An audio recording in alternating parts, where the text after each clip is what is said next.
Okay, so today we're going to show you how to use your muzzle threading kit that came to you in the mail.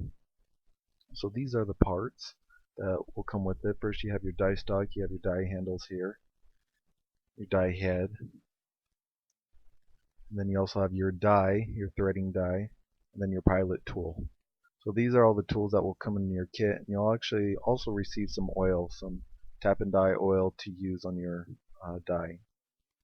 So to start off, what you're going to want to do is you're going to want to adjust your die. So this is an adjustable die, and so what you want to do is you're going to widen out and enlarge the die by actually turning clockwise the die using a small screwdriver. Another tool to have good on hand is a regular screwdriver.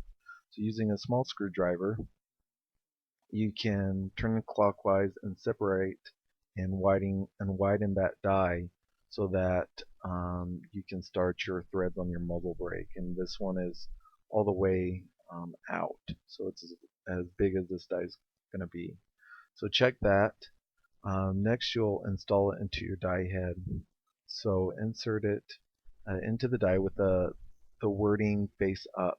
What you're going to want to do is unscrew these screws, obviously, so you can fit that die in there. Also, the die has some divots in them in the side, so you can line those divots up with usually it's only one of your screws.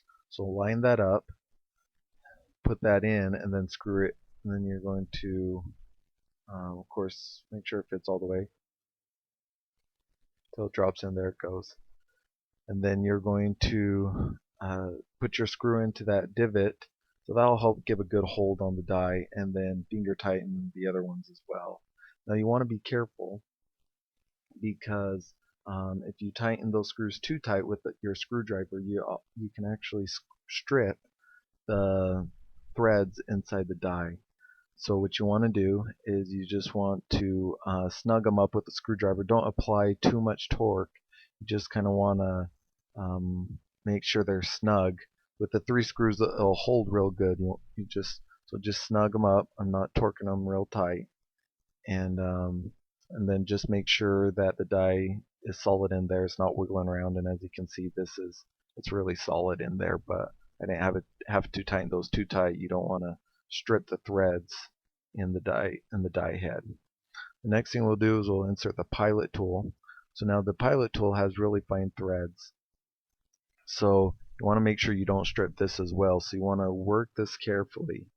Don't rush yourself. Take your time and make sure that you don't cross thread the threads here. And make sure you get it in straight. Again, it's easy to cross thread this if you don't take your time and do it correctly. So actually, another way you can do it is you can flip it over on the other side and insert it the other way. So as you can see, we'll flip it over and it went right in that time. So it will be easy when you do it correctly. You'll easily screw in with the die adjusted all the way out. Will easily screw in. So what you want to do is you want to screw it in so you can see a good 4 or 5 threads on this side that will be face down to thread your barrel. As you can see, it's coming out the other side, so that's good. It gives you room to work with. Now you'll install your die handles on each side. Simple enough. And you are pretty much good to go. You have your die, you have the set screws tightened, you have the pilot tool in there, and you have your die handles on. The other thing you'll want to remember is your oil. So make sure you use the oil that came with it to lubricate the teeth on your die and around the threads there. That way you keep the die conditioned and will maintain the life of the die a lot longer. So make sure to use that die oil and you're set.